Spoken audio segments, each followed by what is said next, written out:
साथियों, आज हम आपसे बीजांक ज्ञात करने के सरल सूत्रों के बारे में हम जानकारी आपको दे रहे हैं। और आपने भी देखा होगा, आपके राज्य शिक्षा केंद्र द्वारा जो कक्षा 5वीं की वार्षिक परीक्षा हुई थी और उसमें एक भाग का प्रश्न आया था 498 भागित 13। और उस समय मेरे उस वीडियो को बहुत सारे लोगों ने सर्च किया था। तो साथियों, आज हम ये चाहते हैं कि हमको बीजांक की संपूर्ण जानकारी हो जाए। वैसे तो मेरी इसमें प्लेलिस्ट डली हुई है, उसमें बीजांक के मामले में शुरू से लेकर आखिर तक के छोटी छोटी बातें पूरी समावेश है। तो आप हमारी प्लेलिस्ट को अवश्य देख लें। प्लेलिस्ट यदि देखेंगे तो बीजांक आपको एकदम कंफर्म हो जाएगा। और दूसरी बात, हम उसमें चारों संक्रियाओं, जोड़, घटाना, गुणा, भाग, ये चारों संक्रियाओं के प्रश्नों को हम समावेश करेंगे कि बीजांक के द्वारा उत्तर कैसे जांच की जाती है। तो वो हम आज नहीं आपको बता रहे।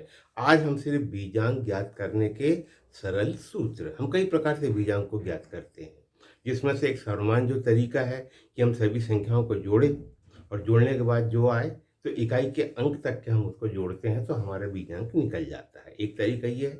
आज हमने उसका थोड़ा सा एक सरल सूत्र और लेकर आए हैं, आप उसे देख ले। और इसके बाद हम चारों क्रियाओं की एक एक वीडियो आपके सामने प्रसारित करेंगे। यदि आपने चैनल को सब्सक्राइब नहीं किया तो साथियों सब्सक्राइब अवश्य कर लें, जिससे कि आपको हमारी हर एक जानकारी मिलती रहे।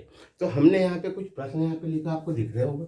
632, 72,831, 54,342 और यहाँ पे हमारा 80,13,635। इसके हमको बीजांक ज्ञात करना है। तो हम जैसे बीजांक ज्ञात करते हैं तो इस प्रकार से करते हैं, 6 और 3 9 और 2 11, ये 11 हो गया। और फिर हम 11 को जोड़ते हैं तो हमारा ये 2 आता है।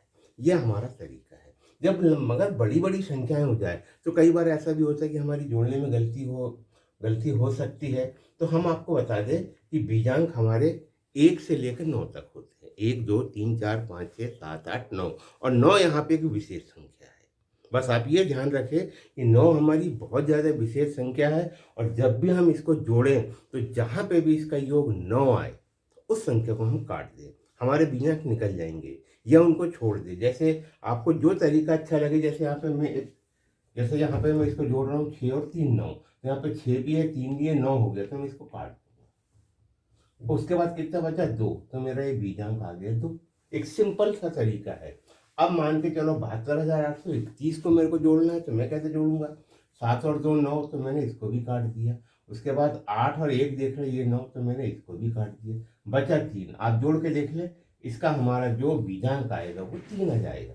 अब जैसे 54,342, यहाँ पर मैं देख रहा हूँ 5 और 4 9, 3 और 4 7 और 2 9, ठीक है। अब यहाँ कुछ नहीं बचा, तो स्वाभाविक है कि ये जो हमारा जो बीजांक होगा वो कितना आएगा? यहाँ पे 9 आएगा, क्योंकि हमारा सबसे बड़ा जो बीजांक होता है 9 होता है, तो यहाँ पे 9 आ जाएगा। उसी प्रकार से हमारा ये है 80,13,635। अगर हम यहाँ पर देखें तो ये 8 और 1 9 हो रहा, तो हमने इसको भी काट दिया, इसको भी काट दिया। यहाँ पे 3 और 6 9 हो रहा, तो हमने इसको भी काट दिया, इसको भी काट दिया। अब 3 और 5 8, ये हमारा बीजांक हो गया। तो साथियों, हम इस प्रकार का तरीका भी हम अपने बच्चे को बताएं, क्योंकि ये बात तो तय है कि वार्षिक परीक्षा में हर वर्ष बीजांक का एक प्रश्न आना है। तो क्यों ना हम उनको अच्छे से तैयार कर दें। अच्छे तरीके से अगर तैयार कर देंगे उनको बीजांक में बिल्कुल भी दिक्कत नहीं आएगी। क्योंकि अभी हमको जैसे भाग का प्रश्न आया था, अब जोड़ने का आ सकता है, घटाने का आ सकता है, गुणा का आ सकता है, या ऐसा भी आ सकता है कि इन संख्याओं के बीजांक ज्ञात करो। तो ये इस आसानी से बीजांक को निकाल सकते हैं। तो साथियों, आज के लिए सिर्फ इतना ही। नमस्कार, धन्यवाद।